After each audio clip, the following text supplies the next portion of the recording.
I hope she's not scared of Glenn Powell. Next is Hitman, and I can finally bring in everyone's favorite Mint Salad. Hello, Mint. Hello. Sorry, I had to figure out how to use the unmute button. Yeah, there's like an echo with the mic. I didn't think it through. We had some tech issues. Hitman tells the story of Glenn Powell, who's like he assists the cops in do it like when they're trying to capture people for hiring hitmen. They're trying to entrap them, I guess. He assists the cops. One of the guys gets fired, so he has to end up pretending to be the hitman in these sting operations. Where are you going? She's going to the bathroom. We finally get to the movie that she can talk about. And she goes to the goddamn bathroom. Yeah. Anyway, Glenn Powell has to pretend to be different hitmen to assist in these sting operations. He gets a little too into it. Also, you might remember Glenn Powell from The Dark Knight Rises. He was in that film. Other people were in that film. Do you guys know anyone else who was in that film? What was Glenn like in person, Tony? Did you guys get along? I didn't work with him in that scene. Sorry, but I think he'll have respect for me if we ever meet each other. But yeah, he gets a little in over his head because he ends up falling for one of the girls that he was supposed to arrest. And I didn't know what this movie was gonna be. I thought it was gonna be like a wacky comedy, but I love that the rest of the film is him just getting into more and more trouble and trying to figure out a way to claw his way out of it without like getting fired or arrested. I had a really good time with this. It was more clever than I thought it would be. Adam, how did you feel? It's just nice to see Glenn Powell getting some work finally. I mean, what else has he been in besides literally everything coming out? He's got Twisters. He was in the new Maverick. Yep. He was in Anyone But You or whatever that was called with Sydney Sweeney. This guy is just unshakable at this point. Mm-hmm. And I knew that. I knew that when I saw him in The Dark Knight Rises. I'm like, that guy's going to go places. And I'm sure he said the same thing about me when he saw my scene. Yeah. I didn't see this. Oh, God. I thought you saw it. Sorry. My bad. All right. Joey, what did you think of Hitman? I went in thinking this was going to be like an action comedy, kind of like what you said. But it's like pretty much a romance almost, which, of course, isn't very manly. But watching Gary do his like whole Master of Disguise classic film was awesome. Up. That movie's so bad. nobody likes that movie. Dana Kirby doesn't like that movie. I feel like they seem to focus like so much on the romance. Like, all right. I'm sorry. Mint, can you put him on screen? Mint was in the bathroom. She had Manny Muskets, who I did not invite to my house, show up. Stay there. Jesus Christ. What the hell is happening to the show? Mute the mic. Joey C, continue talking about. Okay. So I feel like Gary and Miranda, I think was her name. They have sex I think they have sex once, right? Yeah. Or like hook up or whatever. So it's super weird to see like Gary risk everything to cover for this girl. And I feel like they like fucking barely knew each other. Like if they were, all right, let me get into spoilers. Should we do spoilers? Okay. Sure. Okay.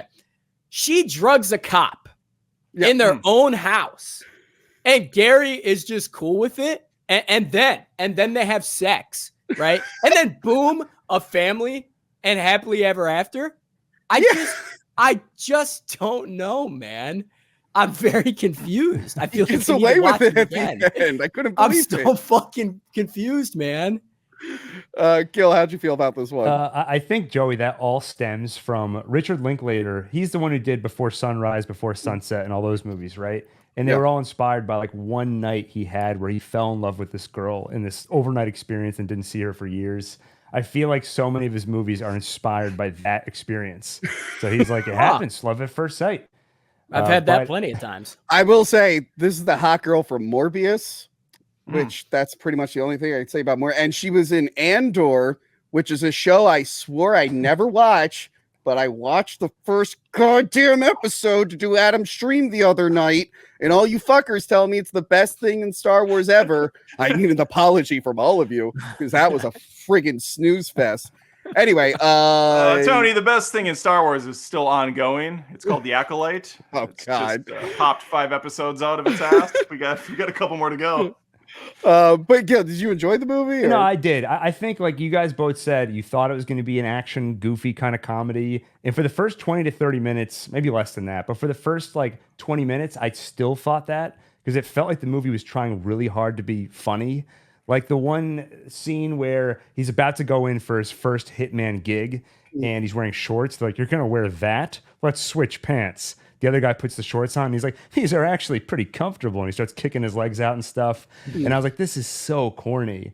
But once the movie started taking itself a little more seriously, then I really enjoyed it. It was fun to see Gary Johnson and his different disguises and just the deeper he got into it. And at certain points, I started to fall for it. Like you start to forget who he really is, and he's really just playing this role the whole time. And there were moments that were intense when, how is he going to get out of this? And there were also moments of comedy when it felt like it wasn't trying to be funny, but it just ends up in such a bizarre situation. And to see how is he going to talk his way out of it. So weird start, but in the end, I enjoyed it. Mid Salad, what did you think of this film? The only film you watch, and also thank you for letting someone break into my house. You're very welcome. But also, Glenn Powell, that's the actor's name, right? Yes. It just kind of reminded me of like an acting chops reel. It's like, oh, I can be like this guy, or I can be like this guy, because he's completely different people with Gary and Ron. So immediately it's like, okay, so this guy is advertising for his acting ability. And then, oh yeah, I'm a science, not a science teacher, I'm a professor. And my part-time gig is that I do undercover hitman work. That's so weird. Who has time for that? No one has time for that. Apparently he has infinite time. But he decides to let a chick off because, oh, okay, she seems abused. And I saw this, so I was like, okay, that makes sense.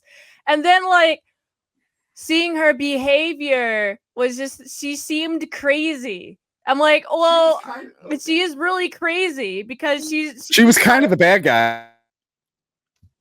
She is kind of a bad guy.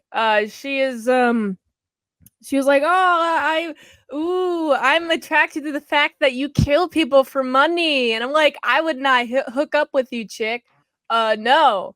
And then he's like, and then freaking Gary's like, oh, let's start a relationship. And I'm like, why are you doing this? She's crazy. And then, like, he feels the need to pull a gun on the husband when they're in an alleyway. And I'm like, stop it. I know you guys are going through the divorce, but still, like, you don't need to pull a gun out. You barely know this chick. And then they, like, commit that murder together. And I'm like, well, she drugs the guy. What was his freaking name again? It was the guy who was like, oh, you guys are actually dating. You need to tell the police this. What's that guy's name? Do you remember? I don't remember. It was the ginger. It was a ginger with the big beard. And I'm like, nobody's going to question the fact that you murdered this man. Oh, yeah, no one's going to look twice at him. I'm like, he's a person. Someone would look twice at him. But I don't believe it at all that they got away with this. And then it showed that they did get away with it. And I'm like, I want to know the details and how they got away with murder. Okay?